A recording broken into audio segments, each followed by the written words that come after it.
In this lecture, we'll learn about for statement in Python. For statement is an iterative control statement that iterates or repeats execution of a set of statements for each element in a sequence. Let's look at the syntax. We write for k, where k is some variable name in sequence, where a sequence could be a list, a tuple, or a string. We put a colon and little indented inside on the next line we write the statements that needs to be executed as part of the for loop. Let's go to Python shell and look at few examples as to how this works. So let's create a list. Let's put some arbitrary elements in this. And then we write for k in, and then here the sequence is nums. We put a colon, and on the next line we write the statements that should be executed as part of this for loop. So let's write the statement print k. The output is as shown. Here the first value of k will be picked up from nums as 10, and then what we are doing with that is we are printing its value, so therefore 10 gets printed. The next value of k that would get picked up is 20. We are again printing that value, and therefore you see a 20. And so on. Now in place of a list, I can also use other sequences like string and tuple. So I can write for ch in, where ch is a variable name that I'm using in place of k. And here in place of list we put a string. And let's do the same operation, that is print ch. And we'll see the first value of ch is h, next value is e, and so on. Let's now pick up values from a tuple. So we write for x in. Let's create a tuple. Tuple, we put sequence of numbers in parenthesis. And then we put a colon. We again say print x. And the values that get printed are from the tuple, because that is what x will pick up each time. Now an important function that is very commonly used with for loop is range. It is a built-in function that is used for generating a sequence of integers that a for loop can iterate over. There are three varieties in which range can be used as shown in the syntax. Let's look at examples and understand them. The very first way in which you can use range is by giving a starting point and a stopping point as the arguments. Understand that in Python the stopping point is not inclusive. This means that the statement will generate the sequence of numbers 0 up to 9.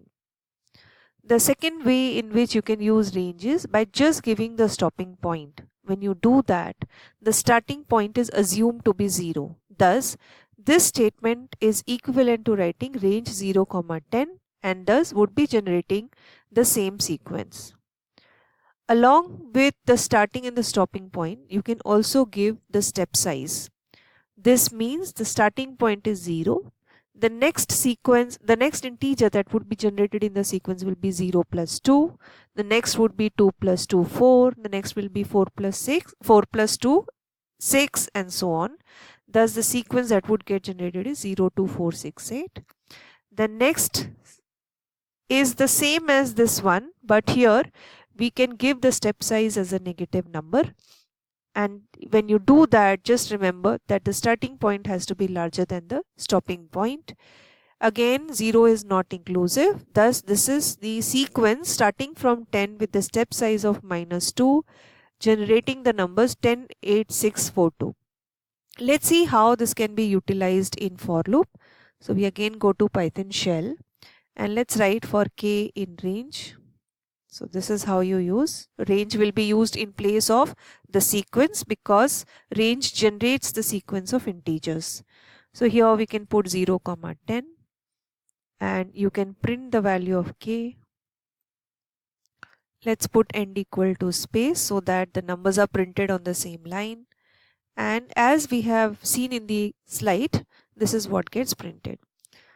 So let's look at just putting the stopping point. Now, as I said that this was same as the previous 0, 10 range. So it should also print the same sequence.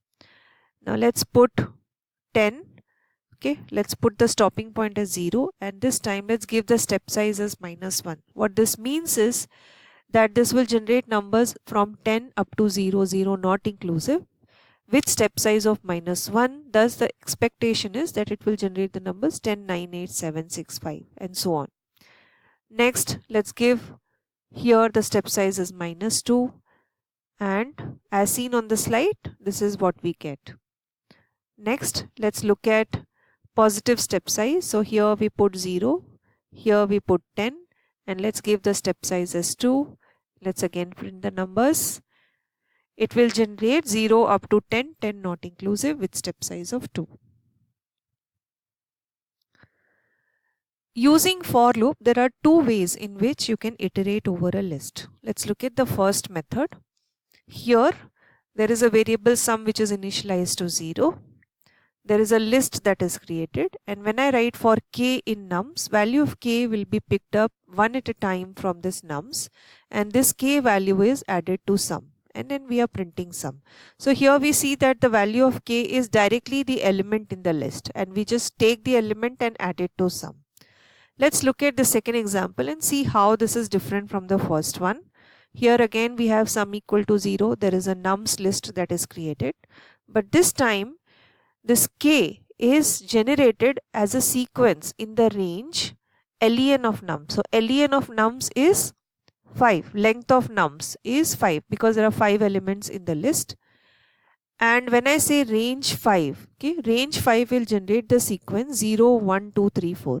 So what you are generating here is not the element directly, but the index number in the list. Okay, so therefore now when you want the element from the list, you must say nums and indexing it with k, and then pick up the element and add it to sum. So how these two methods are different? Here k is directly the element from the list. Here k is not the element from the list but the index number, and therefore we index it into the list and then pick up the element. In Python, we can have else attached to a for. So here this is a simple sequential search algorithm which will help us to understand how for else works. So we have a list of numbers and we take an input from the user as an integer which we want to search whether it is there in this list or not. So we write for k in nums. We understand that k will be an element from this list one at a time, and then we check if k is equal to the input that the user has given. For example, if the user has given input as 45, then the first value of k that would be picked up here would be 65. This if statement would be false. The next value will be picked up is 87. Again 87 equal to 45 would be false. The third value of k will be 45. This if statement will be true third time. We will print found and then we break. When we break out of for loop, it will directly take me outside the for. Okay, that is here, print program ends. So the output of such a input would be found and followed by program ends. Now let's again take the second execution of this program. In such a case, the input that has come is, for example, 100, and 100 is not in this list. So therefore, the first value of k will be 65, this if statement will be false, second will be 87, this will be false, and so on. It will keep on happening till the time k becomes the last element in the list, that is 32. Now 32 is also not equal to 100, and therefore this if statement is false. It will go back and try to pick the next value of k, which is not there. Nums we have exhausted completely, and thus that is the time when for loop will take us to else. Okay, so it means that when you cannot do anything here, when everything is exhausted here, go in the else part, and that is the time you will print not found, and then finally you come here and print program ends.